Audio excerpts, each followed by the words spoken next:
Welcome to the premiere episode of the Binary Piecast PC Gaming Podcast. I'm one of your co-hosts, Cody, and across the digital sea, I have my other wonderful co-host, Mr. Oren. How you doing, mate? Bacon. Bacon. Dude, you just, that's all you ever talk about is bacon. What's up with bacon? Bacon is like life. I know, right? You know, I can't disagree with you with that one. Actually, it might be better than life. True. Well, what kind of bacon do you like? You like pork bacon or beef bacon? As long as it's bacon, it doesn't matter. It doesn't matter. I don't know. Beef bacon's a little too salty for me. Well, guys, like I said, this is the premiere episode of our first podcast together. And we basically set together. Well, we didn't really set together because we're, kind of different continents. But we talked about doing this because there's not a whole lot of community-driven PC gaming podcast out there. So we figured we'd give this a try. And Oren, you got anything else to add to that? Nope, pretty much agree with everything you said. Well, just so you guys know about us, we do have YouTube pages. We are in the YouTube gaming community. You can find me over at Dodon Raiden, and you can find Oren over at apex.exe. Mine is kind of just a whatever kind of deal, and Orange, yours is basically just dealing with PC gaming, right? Yep, PC, retro, indie, mostly. Try to steer away from commercial because that's what most people will probably do anyway. True, right. That's what you got Machinima and all that crap for. Yeah. And IGN, GameSpot, and wherever. But you do a lot of cool stuff over on your YouTube page with PC games, though. You do a lot of quick plays, which you don't see a whole lot of them out there, especially for the type of games you play. Yeah. So just to give you guys a brief rundown with our history in PC gaming, I'm kind of a noob to PC gaming. I guess I should say noob to modern PC gaming.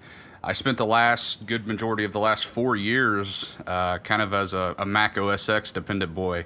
So I thought I was PC gaming, but until recently I picked up my first, I don't really want to call it a gaming rig, but it is more of a gaming-oriented laptop. And I really, truly found out what PC gaming was all about. And it's just what I thought I was PC gaming in the last 4 years on a Mac. It's completely trumped by what I'm able to do now.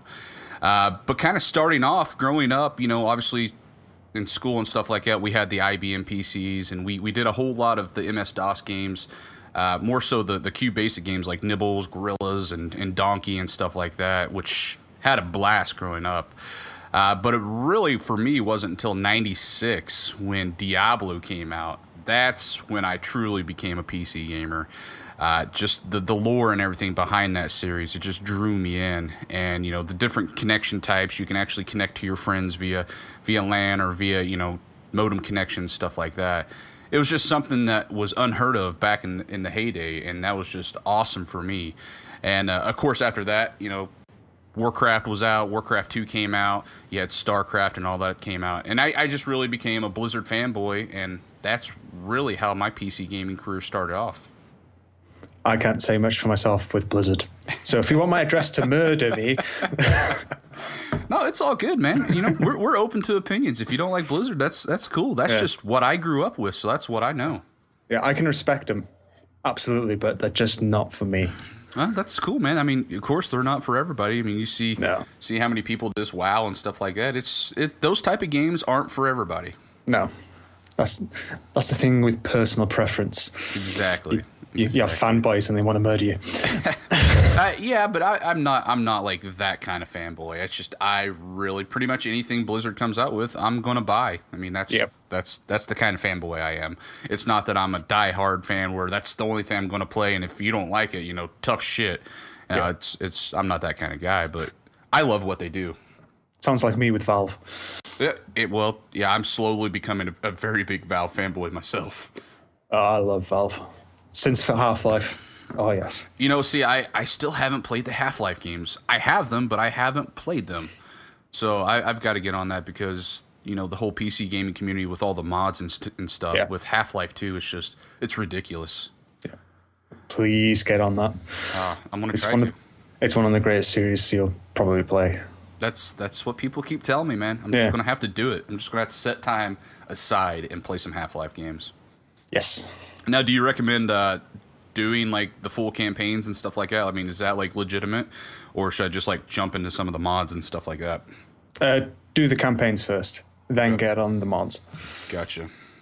Now, is it a progressive story? Like, should I start off with Half-Life 1 and expansions and then go to like episode 1, then episode 2? Yeah, it's a continuous story, yeah. Gotcha. Very cool. So why don't you tell us your brief history with PC gaming? I guess you could say that I truly started with the Amiga. It's not a PC, but it's a computer. So I was only young, about 6 years old, and just fell in love with stuff like Valhalla, Monkey Island. Oh, true. One of LucasArts' greatest games. And it sort of taught me what the hard drive actually is and what you can do with it, with storing information and games, essentially. But it also taught me that floppies are useless for loading. The only experience I really had back with floppies were when we were growing up. The schools had a couple of old Apple IIs laying around, and that's that's basically all I had experience with. I remember those giant floppies that we had a computer called the BBC Micro and used this really huge floppy disks. Oh, I know. It's so flimsy. Exactly. Yeah. It was almost frisbee size. Those things were ridiculous. I guess my first true experience of PC was around 96. Although it was a family computer, I was constantly on it, playing stuff like Doom, Blackstone, Raptor, Dave the Tentacle, Lost Vikings, Descent, and the almost godlike masterpiece, I guess, TIE Fighter. Oh my God, yes. TIE Fighter is just probably one of the greatest Star Wars games you will experience. I never owned TIE Fighter because at the time my PC wouldn't run it when it came out. But my best friend had it, and we always went over to his place and just played that all night long. And then go back to LucasArts and you know the Star Wars games, like when Rebel Assault and Rebel Assault 2 came out. Man, I fell in love with those games. Yeah, LucasArts definitely did it right when it comes to Star Wars. My earliest memory of them was the old, I think it was MS-DOS based Indiana Jones game. I don't recall. The only Indiana Jones game I recall was Fate of Atlantis. Okay, I don't remember what it was called. I just knew we had it on our school IBM computers. Yeah, and that was so much fun. Yeah. Oh man, I don't ever recall, growing up, the Amiga or the Commodore and stuff like that. I knew they were out there, but I just that was beyond me. I don't think Amiga was very popular on the US. It was mainly Europe. Right. But it was made by Commodore, so it made no sense really. True. Yeah. So now you guys actually had quite a few retro, I guess, computers over there, right? Oh yeah. Like the Spectrums and stuff like that. Yeah, computers were totally massive over here. Right. Although I wasn't really alive in that time period. Exactly. Yeah. But I don't think the Nintendo and all that was all that popular. It was all about the computer, and there was these battles between Acorn and Sinclair and all that. That's cool, man. That's cool. I really like all the retro computer stuff. There's a few guys that's got YouTube channels where that's mainly what they do, is a lot of retro computer stuff. And, I don't know anything about it, but I can just sit down and watch their videos talking about this stuff for hours on hours. Oh, yeah. Yeah. If you're interested in that stuff, I recommend a little film called Micromen. Micromen? I'll have to check that out. It's a little short. It's not a short film. It's about 60 minutes long. And it's just about basically the feud between Acorn and Sinclair. Oh, very cool. It's very interesting. Right. Now, guys, we're not going to go through this brief history every episode, obviously. We just kind of want to get that out there to show you our tie-in with PC gaming and kind of what it meant to us back in the day. But what we're going to do now is we're going to do this every episode if this continues. And we're just going to go into what we've been playing. So what have you been playing, man? Minesweeper, Solitaire, Free Cell. No. Yeah, that's exactly what I used to play growing up on my first PC, because that's the only thing it would run.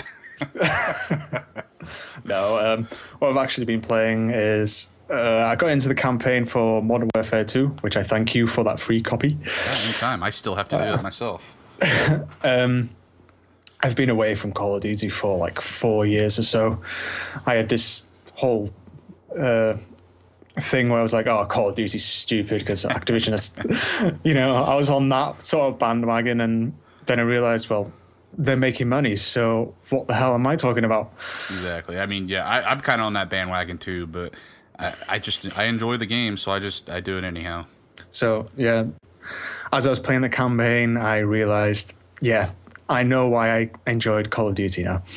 No, so you are enjoying it though. Yeah, Oh, yeah, very good, very good. Maybe one day I'll talk you into Modern Warfare 3.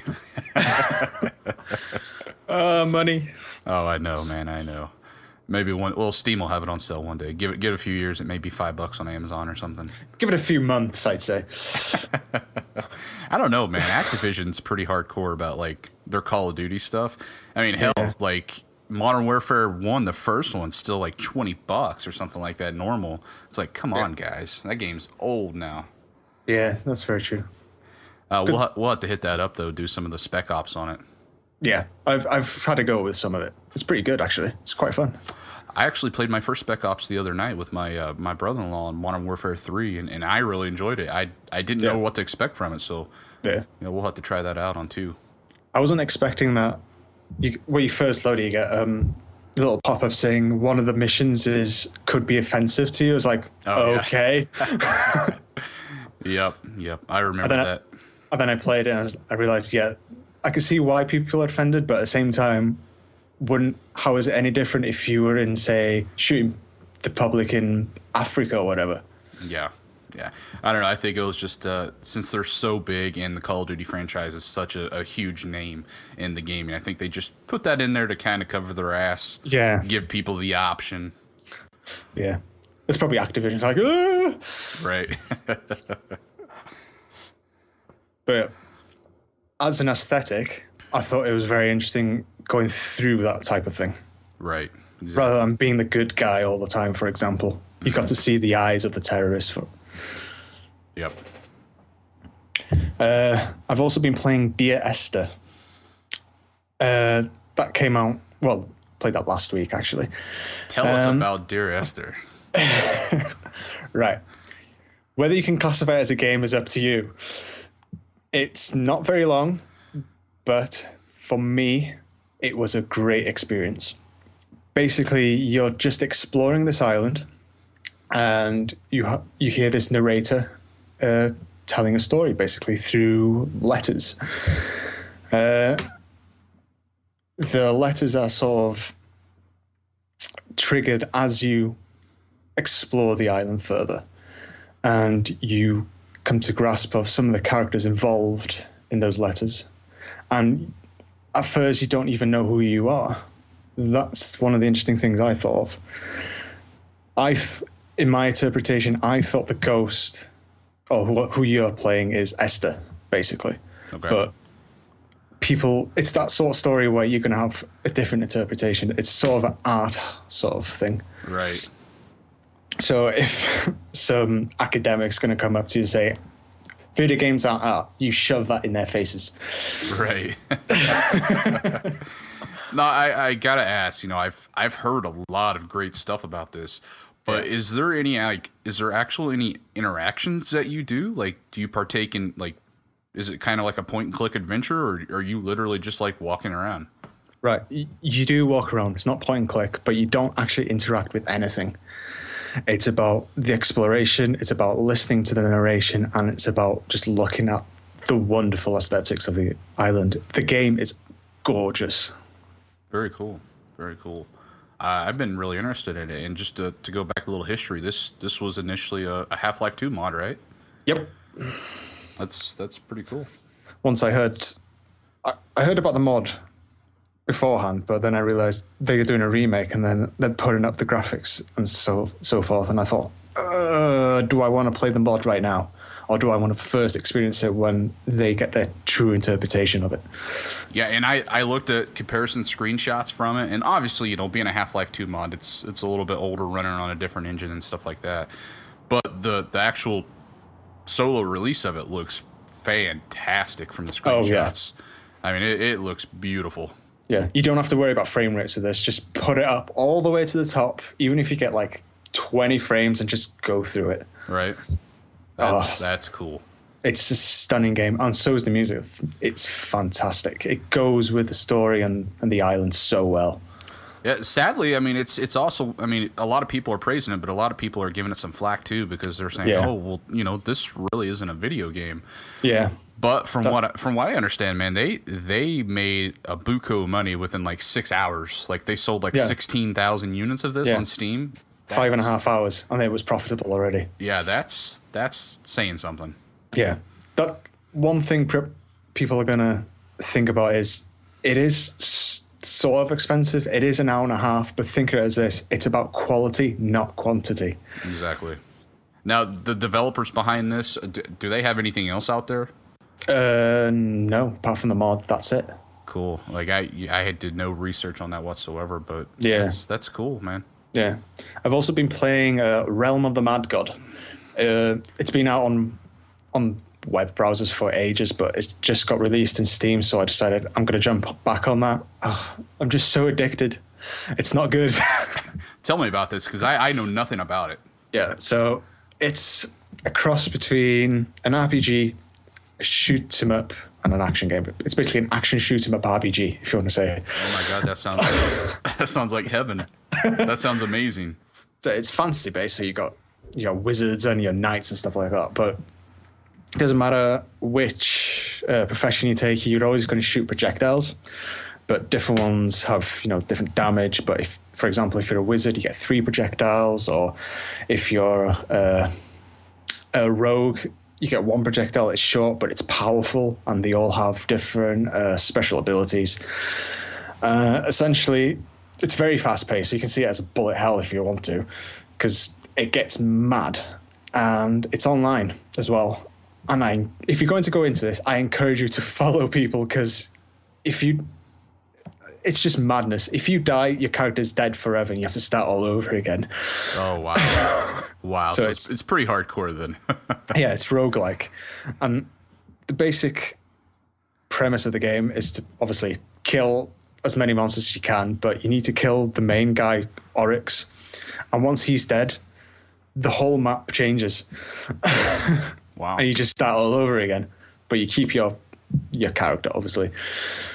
So is there no, like, obviously, is there any like level progression? Like, do you, since it's got RPGs elements to it, do you actually level up? But yeah, you do level up. But I mean, if you get killed, you're starting. It's completely roguelike. So you start from square one. Completely roguelike. Start from square one, and the level cap is 20, if I remember. Okay, but it does save your progression each gameplay. Yeah. Gotcha. If you play like 10 minutes and you stop, your character is saved. But if you die, it's over. Man, that sucks. And it's free to play, right, on Steam? Yeah, free to play. Does it have like micromanagement stuff in it? Yeah, that's what I was about to say. It's got micro transactions and all that, but they're non-essential. It's just items you can find in the world, but rare items, let's say. Right, but if you want to divvy up a little money, you can get it quicker and be a little bit more badass. There is actually 2 currencies. You have gold, which you actually pay with real money, but you also have fame. And the only way to get fame is doing certain stuff, like you help people, for example, or you defeat gods or minor gods and bosses. But you only get the fame once your character dies, so... That sucks. Yeah. So I can imagine, I'm going to start this up today, and I can imagine just dying all the time and just restarting. Oh, yeah. I was helping these level 2 guys. I was only level 4 myself, because I killed my archer by mistake. I wasn't looking, and he was level 20. And I saw these 2 guys. They were only level 2, and they both died right in front of me. I was like, ah! I was like, run away! I don't know. That sounds like my kind of game, though. We'll have to try that out. It's very addicting, but... I can see it as one of those games where you only play for a little while and you come back to it afterwards. Gotcha. And the last game I'll be playing is a little flash game called Don't Look Back. It's by Terry Kavanagh, who did VVVVVV. I hope I said the right amount of V's there. It is a platformer. It's a little bit of adventure elements. It's quite short.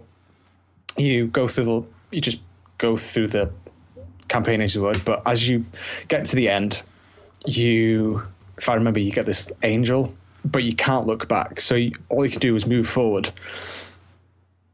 So it gets a little bit challenging. Although when you get to the angel, you have to go back to where you started, and then the game just restarts itself. Awesome. I don't know, man. A lot of those games like that, like I like to play them, but like I suck so bad at them. I mean, I'm always dying and stuff. It's just like I don't even want to do this anymore. Yeah, it's very trial and error. Yeah, but it's short. But I would say take a look at it. It's very interesting game, actually. I love indie games. I was just looking at the Wikipedia on it. It looks like it's on Congregate. Is that right? Yep, that's it. Isn't that something owned by GameStop, like a browser-based game player from GameStop or something like that? Yeah, I think they just recently obtained it, didn't they? Cool, and that's all free. So. That's all free to play on there. Yeah. Cool. Man. Everything Congregate is free, really, isn't it? Gotcha. Well, I've been, as anybody's on my Steam list, they can obviously see what I've been playing the majority of the time. And me.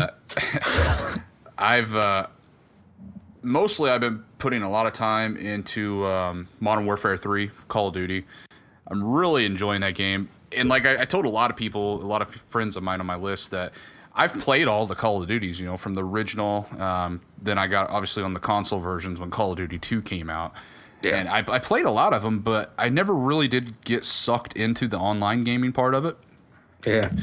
When Modern Warfare 2 came out, I played it online a little bit, but it wasn't really until Black Ops where I started to really enjoy it.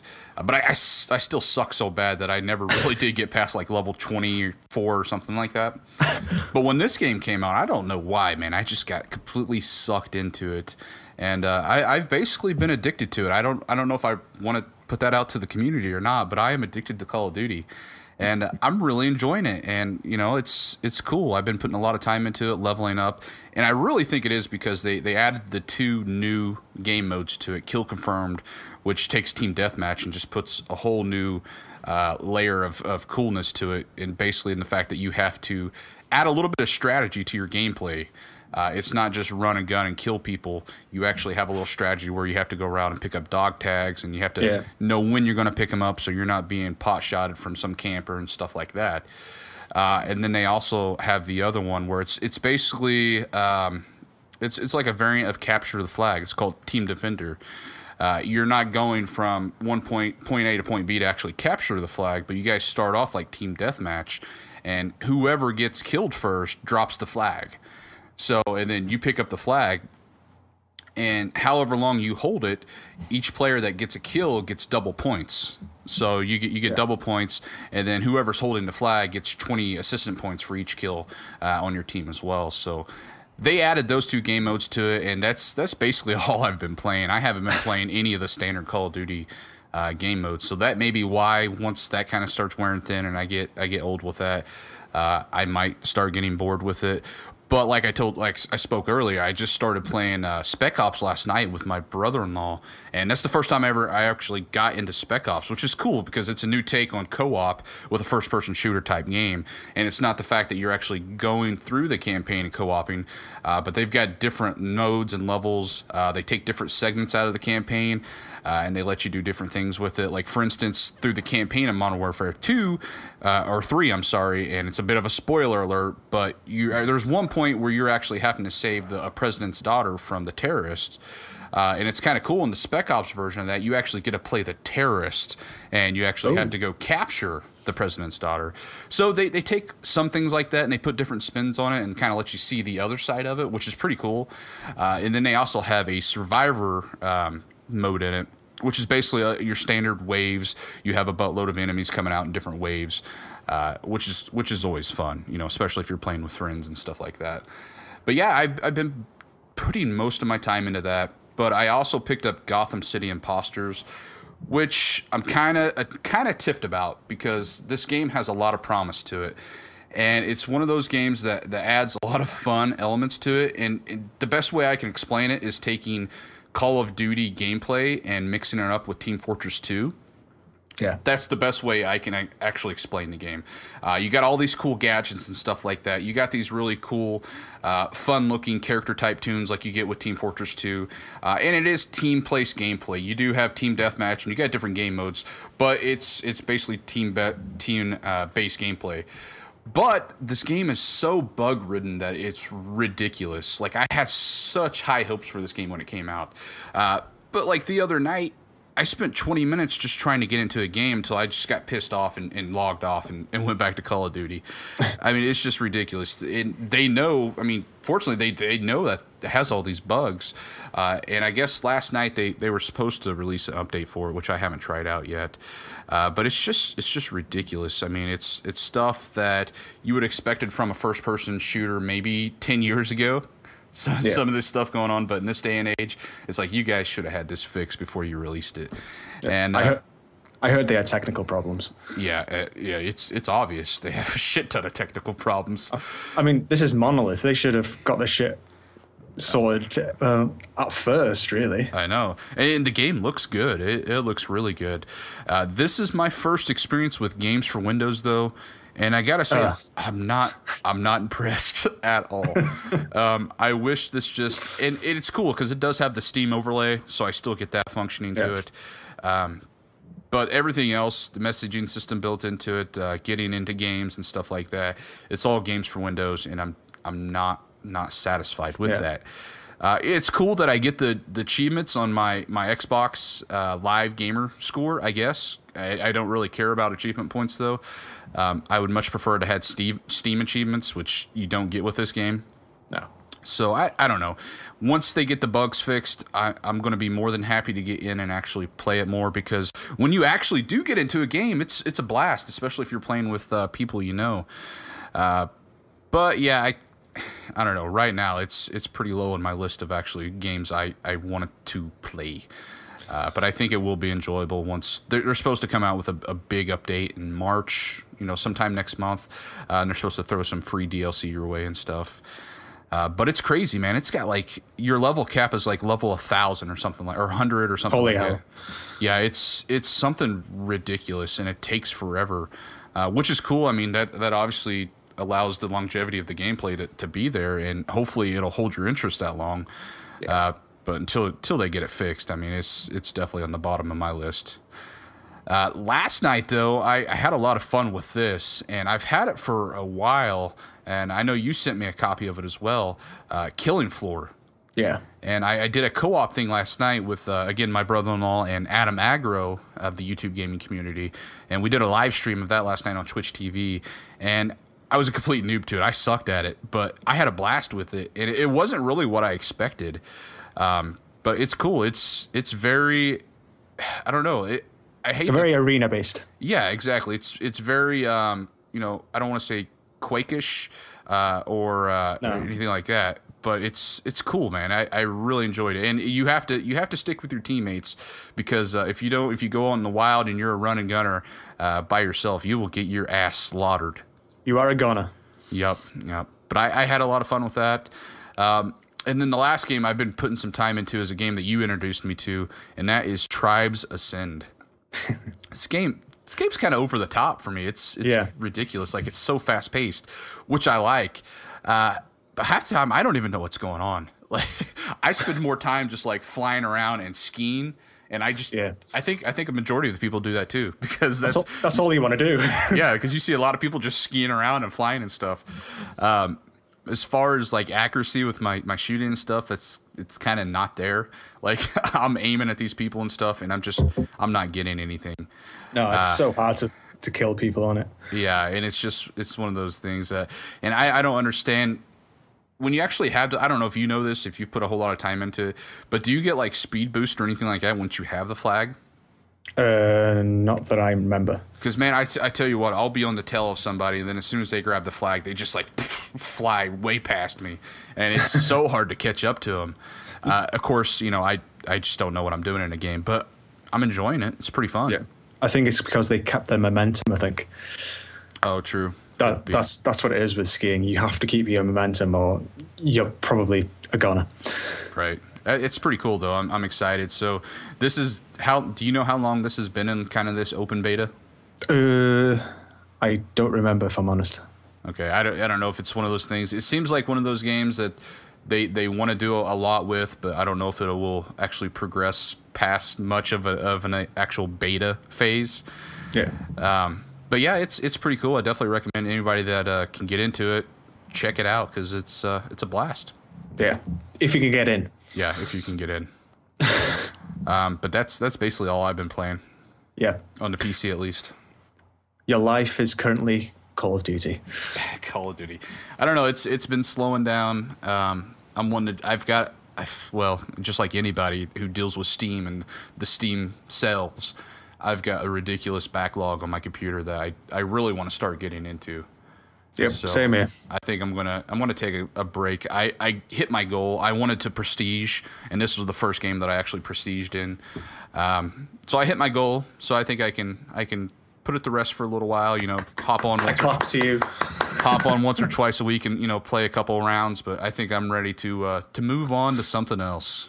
Yeah. So yeah, next we're going to talk about some future PC gaming releases and kind of what we're interested in. Do you want to take this one off? Okay, this is just the top of my head. I haven't put a lot, so we'll go with two obvious ones. First, Mass Effect 3. Okay. Mass Effect is just one of those games you can get hooked to, whether it's the gameplay or the story. But I'm interested in seeing how my story is going to progress, especially now Morden's died. Okay. That's the doctor guy for people who can't remember. But I have not seen a lot of this. I've kept away from screenshots, from gameplay videos, and from previews and such, so I can keep myself fresh when I get into it. I did the same with Mass Effect 2 and 1, actually. Now, not to interrupt you, but you said that you're waiting to see how your story is going to progress. Yeah. Now, my understanding of this is one of those games that it kind of takes your game save from the previous game, and that kind of determines the outcome of your story. Is that right? Yep. It starts with the first. You do your thing, whatever happens goes to your second, and then second goes to the third. That's pretty cool. Yeah.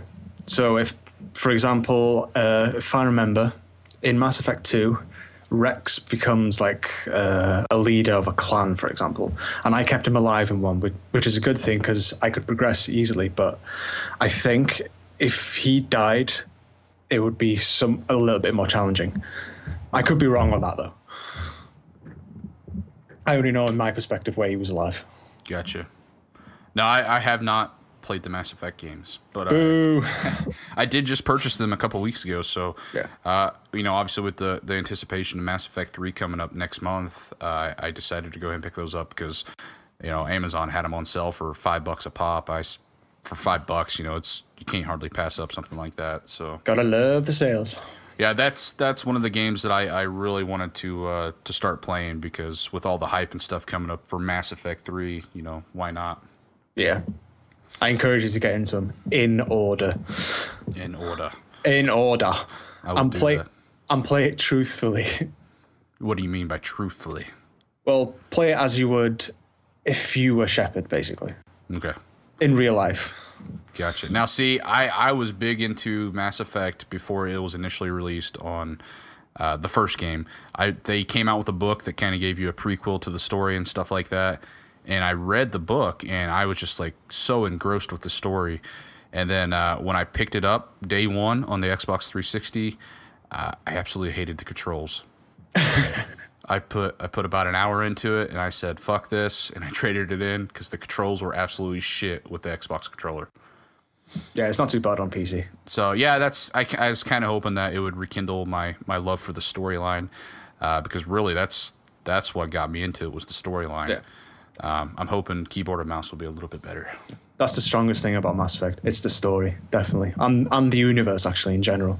Right, and I think that goes without to say that company is just really good at that period. I mean, look at Star Wars, The Old Republic. I mean, that's basically a story-driven MMO, which you don't usually get with most of your MMOs out there. No. So it's fantastic. I'm pretty sure all MMOs are story-driven. We just don't pay attention. Well, yeah, I mean, it's story driven to an extent to where you actually care to know about the story, I guess I should say. Or if you could be bothered to read. Right. Yeah. I don't always want to have to put on my glasses to read a book on the freaking game. But yeah. Who cares about the text? I want to play. Yeah, but that's a series that I really want to start here pretty soon since that's coming out. Yeah. I'm interested to see how the music's going to be because it's not the same composer. Really? So, yeah. I was like, really? Was the guy just booked or what's the deal with that? No, I think they just... I'm not sure what the reason was, but I was a little bit disappointed because I love the music for 1 and 2. Right. So, yeah. I'm a bit skeptical. So sadly, though, I'm not into it as much as you are, but I really do enjoy the actual music to video games. Yeah. And I think it's a dying art. A lot of people just don't really care about it anymore. Especially, I hate to put it on this generation of gamers, but really the younger kids out there, they could care less about the music and stuff, which is kind of sad because that's a big part of it. That's that not just like music, but like the atmospheric sounds and stuff like that. Yeah, so much work put into it. Oh yeah. Speaking of that, I really want to try Amnesia because I hear the music and the atmospheric sounds and stuff like that are just absolutely ridiculous in that game. Yeah, it's so terrifying. That's the one reason I won't play it now. I want to do it. But I'm such a chicken shit, man. I couldn't even get through BioShock. Yeah, sound is so much more powerful for me, and because of Amnesia, I just won't go any further. Yeah. I've gone through one of the scariest parts, which is evolved in the water, and yeah, I stopped there. Can you co-op Amnesia? No, it's single player. Oh man, it'd be better if it was co-op. I wouldn't be so scared. Speaking of Amnesia, they've announced a sequel. Interesting. Oh, well, not really. They've said it's not a direct sequel, but it's going with the, aesthetics of what Amnesia is. But they're collaborating with the guys behind Dear Esther, which should be interesting. Oh, that'd be pretty cool, yeah. So I would imagine that Frictional, who does Amnesia, would do mostly the gameplay and the sounds, for example, and Dear Esther would do the story because the Chinese Room, who did Dear Esther, is superb at storytelling, in my opinion. Oh, gotcha. Yeah. Gotcha. So is that where the whole Chinese thing comes in then? Because I heard some stuff. I was listening to another video game podcast, and just to throw that out to you guys, it's the WASD PC Gaming Podcast, so go check that out. But they were talking about this, and supposedly when you Googled it, when you Amnesia, the sequel or whatever, you clicked on it, it would take you to a Google map of China.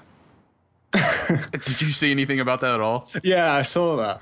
So I'm assuming a lot of people were like, "Well, is this going to be like in China or something like that?" Yeah, but yeah, that's what people thought. And just as you said, I was like, "Oh yeah, I didn't think of that actually." Yeah, well, yeah, that's what kind of came to my mind when you were talking about doing it with Chinese rooms. So yeah, it's cool. Yeah, I just made the connection now. Silly me. I'm also looking forward to Darksiders 2. I love Darksiders 1. The art, the music, the gameplay. It's very Zelda-like, actually. Really? Just rather a more mature take on it. Very comic booky. I just picked that up this week. Play it. You won't be disappointed. It definitely looks... I've watched a lot of gameplay video of it, and it looks like something I would love, because I'm a comic nerd. Yeah, it's a hack and slash as well, so... Yep, I love my hack and slashes. I went into it knowing nothing, and... it's just wonderful. And it was on sale at the time on Steam at the end of year sale. So I was like, I'm going to buy this for friends. Right. And they said the same thing. It's a great game. So I think the second, instead of war, you play death. I think. I've seen some screenshots and it looks cool. Yeah, because the Darksiders, I believe, is behind the four horsemen of the apocalypse. Right. And death kind of, just from what I've seen, reminds me a little of, it looks kind of like it's going to be like God of War type gameplay. Yeah. Almost. Oh, they're changing up the gameplay. I have not looked at anything. Well, I don't know. Just the way, I'm just going by like character models and stuff like that. Screenshots I'm looking at. I can't say anything about the gameplay because I haven't played it yet. So it's something I want to get into. But that damn backlog, it's biting at my ass every moment. One great thing about the first one is it had Liam O'Brien and Mark Hamill. Oh, nice. Yeah. If you don't know who Liam O'Brien is, he's in Naruto, I believe. I don't watch Naruto, so I don't know which character he plays, but I know he's in it. Mark Hamill's like one of the greatest voice actors ever. The Joker. Exactly. Though that is retired now. He's no longer doing the Joker. He's no longer doing Joker now. But fantastic voice actor. He's fantastic in Darksiders as well. Very cool. But I don't think he's in the second one, which is unfortunate, but you know. I don't know. My mind's gone. All right. And the last game I'm looking forward to is Retro City Rampage. It just looks like a fantastic indie game. It's like a parody of Grand Theft Auto, and that's basically all you need to know. Retro City Rampage. I'm Googling this shit because I haven't heard anything about it. Well, it's graphically it looks 8-bit, and that's all I'm going to give you. Because that's fine. Yeah. Yep. That's all you need to know. That should sell it with those words. Yep. That is basically all I need to know because I like 8-bit type sandbox games, but I don't like new age sandbox games. Yeah. So that'll be great. Games that I'm looking forward to, and unlike you, I'm going with the mainstream titles. Call of Duty. Actually, that is not on my list, but I'm sure I will get it. Hopefully, if it comes out, who knows? But obviously, Diablo 3. I've already got my copy paid for. I did a dumbass move where I subscribed to a year of World of Warcraft. Oh, you did that thing, did you? I did it. I did that thing. And I got Diablo 3 free with it. So yeah. So yeah, definitely looking forward to that. I've already got it paid for. And I'm hoping Blizzard does a thing where I can download it beforehand. And I think sometimes they do that. You can actually download the game. And then it unlocks, obviously, the midnight of release so you can play it then. Because that's a game that when it comes out, I will probably take a week of vacation. I shit you not. I'm such a big Diablo fan. I love the lore, the story, the cast, everything behind the series. And Diablo 3, kind of like you in Mass Effect, I've tried to put myself completely away from it. I don't want to know anything about it whatsoever. I don't care what they do with it. It could be a complete disaster, and I will still love it because I'm just such a big Diablo fan. You're going to have a week where your wife's going to hate you. Cody, come to bed. Fuck off. Oh, she knows. She knows already. I already told her she might want to get the divorce papers ready. She knows the disappointment's coming. She knows how I am because, honestly, up until this year, or mid-2011, I should say, this is really the first time that I haven't played Diablo 2. I used to play Diablo 2. I would go in spurts, obviously like the last 5 years or so. I would go pretty hardcore for a couple months, and then I would take the rest of the year off. But she knows how I am with Diablo. Once I start playing, man, I don't stop. And it's one of those things, like, if I got to be at work at 7 o'clock in the morning, I'm up until like 2 o'clock the night before playing Diablo. I know that feeling. I just love everything about it. But that's definitely the biggest game on my radar for forever. And I hope it's going to come out this year. Who knows? If they need to take their time, that's fine, because at some point in time, Torchlight 2 will be out, which is the next biggest game that I'm looking forward to. I forgot about that. I love everything about the first Torchlight, except for the fact that it doesn't have multiplayer.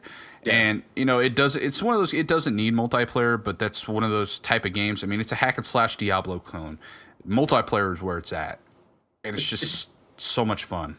It's by some of the guys behind Diablo, wasn't it? Exactly, yeah. The guys who actually developed that studio worked on the original Diablo, and they had their falling apart with Blizzard, so they fell apart, and they created Runic Games. And if you ever play Torchlight and you've played Diablo before, you know exactly what's going on, because I mean, even the music and stuff like that, and you're big into music. Diablo series, for me, I absolutely love the music for Diablo. It's just fantastic. The sounds and stuff like that. Oh my God. I could sit down and just listen to it for days. I'm such a big Diablo nerd. But Torchlight, man, I was so surprised by that game. I absolutely loved it. I haven't played the PC version yet, though. I played it on Xbox, and I really enjoyed it. But I need to pick it up on PC. I had it on Mac. I still have it on Mac, as a matter of fact, but I want to pick up the PC version of it, because I prefer playing on it rather than my Mac keyboard. Yeah, But yeah, that's definitely going to be high on the list, and it's kind of getting a lot of questions too, because why would Runic Games release this in the same possible year that Diablo 3 is coming out?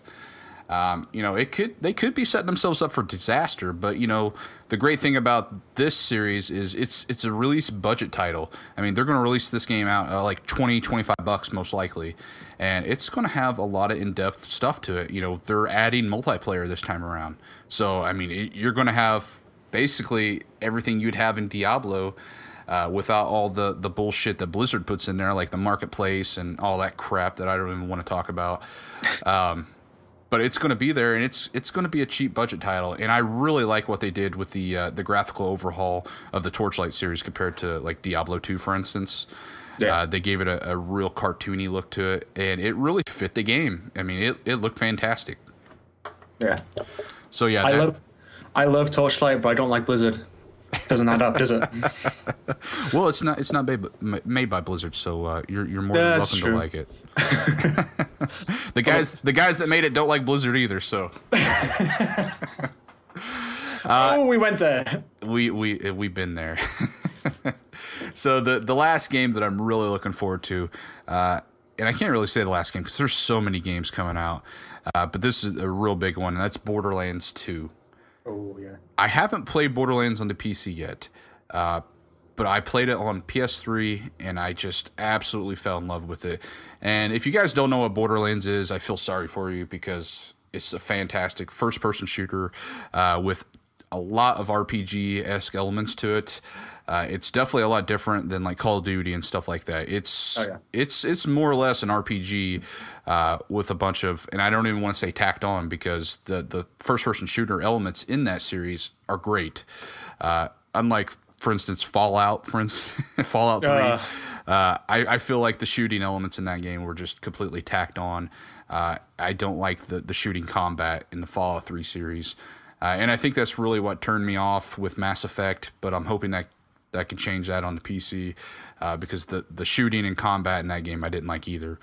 But they did a really good job with it on Borderlands, and the graphical engine, the cel-shaded graphics, they look fantastic. They make the world look great, and I just love everything about that game. Oh, yeah. So definitely interested in Borderlands 2, and I saw yesterday they released a new character reveal, and there's going to be a ninja, it's awesome. I mean, how could you not want to play a ninja? Pick my character already. I mean, from what I saw, he's got this big ass katana and goes around, just chops the shit out of people. Yep. So that's enough for me. Melee's better than guns. Exactly, but I'm picking this one up on the PC. I'm not even going to mess with the consoles. This is going to be strictly PC, because I don't know. Did you ever play the first one on PC? Yes, completed that on PC, in fact. Is there a big modding community behind it? As far as I know, no. I think that game would be very legit with some mods. I think they could do a lot of cool stuff with that. But oh well, I mean, the game itself has enough replayability to it to just enjoy it as the vanilla game myself. But I'm really looking forward to Borderlands 2. Yeah, I can see why it does have a mod community, because it's based on Unreal, and they welcome mods. So right, yeah. Guys, that's basically it for upcoming games. Now we're going to move into our community talk, and I'm going to let Oren take this one over, because sadly I didn't jump ship with this one. Yeah, I've only got one thing, because I couldn't be bothered to backtrack all those days for news and stuff, and we have no questions. Right. This is the first episode, after all. Yeah, it is. Basically, the Guild Wars 2 released beta signups this week, and unfortunately they finished on Friday, so this is going to be totally irrelevant as I talk. No, I've signed up. I made sure a few of my friends who are into Guild Wars signed up, and I'm just looking forward to Guild Wars 2. They're just really changing what the MMO is going to be like. Now, I find this funny, because you played Guild Wars 1, right? Yes. But yet you hate like every other MMO. No. I'm not into MMOs where you have to pay monthly. Okay. I don't think I should have to pay monthly, basically. But I can see why you should, because of server costs and all that. Okay, so when it comes to like Warcraft and stuff like that, that's really your only thing against it is the monthly fee. Yeah, I've played Warcraft, but I wasn't into it, so there's that as well. I have played other MMOs, so I can say I do like MMOs, not just Guild Wars. Yeah, so that's it. I unfortunately did not get into it because I didn't know about it. I didn't do any research or anything like that. I saw a lot of stuff about Guild Wars 2. Obviously, it's going to be a big release. But I think it looks beautiful and stuff like that from the screenshots I've seen. But they haven't released a whole lot of information about it, right? There's quite a bit. There's quite a bit out there. Is there? They've released stuff about what professions are going to be and what races. Okay. And one of the biggest aspects is how the world can change for everyone. For example, if a bunch of enemies come into a section and the bridge is destroyed for everyone, and you have to build it up or something like that. Oh, that's awesome. Yeah, I think something like that I read. That's cool to have a lot of that real-time element to it. So yeah. That's cool. I actually I have the complete collection of Guild Wars, but I loaded it on my computer, and unfortunately when I bought it, I was only Mac. I was on OS X, and Guild Wars is not an OS X game. So I was running Wine, and I was doing crossover and trying to get it to run. But I could not get that to run for crap on my Mac. I don't know what the deal was with it. Yeah. So a few weeks ago, actually, I loaded it up on my laptop, and I tried to install it. But sadly, and I need to do a little bit more research because I think you could figure it out by contacting them or something. But you have to log in. You have to know your character's name. Yeah. And it's just been so long since I played it on the Mac that I absolutely don't remember at all. It's just added security, I think, because people have been hacking accounts, I believe. Oh, gotcha. That's kind of a pain in the ass, though. Yeah. Especially if it's one of those things that you haven't played in so long. But surely there's a workaround to it. I mean, I would think I would just email them or something like that, and they can send me the information. But I have the complete collection. I really want to play it because obviously I like MMOs. I like MMOs more so than a standard solo RPG. When it comes to solo RPG campaigns, I can't really get into them because I get too bored. And if I get to play with other people, I enjoy it a lot more. It's a lot more immersive in an MMO compared to a regular RPG. It might be fun just to see how the first Guild Wars was before Guild Wars 2 comes out. Understand how it is and all that. Right. I really want to get into it. Hopefully, I need to contact them. Yeah, it's very different to other MMOs. I'd say it's more leaning towards RPG than MMO, but it has, online elements. Right. I mean, you still get with groups and stuff like that and fight with people. Oh yeah. Right? I mean, that's the biggest thing for me is to actually play with people. So. Yeah. Yep. But Guild Wars 2, it looks like it's going to be a big thing, and the greatest thing about it is obviously it's an MMO that's free to play, not free to download or anything like that. But there's no monthly fee associated with it. So. You have to pay for it. All those people out there that are scared to get into MMOs for that $15 a month fee. Check out Guild Wars. Yep. Or Guild Wars 2 when it comes out. Yep, definitely. Or if you're a cheapskate, Guild Wars 1. Guild Wars 1. You could get the complete collection for $30, man. Yeah. I picked the whole thing up for $30 at Walmart or somewhere like that, and sadly I haven't enjoyed it yet. That gives you a whole lot of game. Right. All right, guys, I think we're going to wrap it up for the first episode. I hope you guys enjoyed this one. If you have any questions or anything like that, we do have a Facebook page now. Hopefully this will be a continuation. We'll get some love and feedback from the community. But you can check it out over at Facebook at the Binary Podcast. We're going to have a Tumblr website. It's the binarypodcast.tumblr.com. And this should hopefully be up on iTunes and YouTube within the week. So check that out. Again, you can check us out on Facebook ourselves and YouTube as well. We'll put all the information in the show notes. So until next time, we'll catch you later. Goodbye.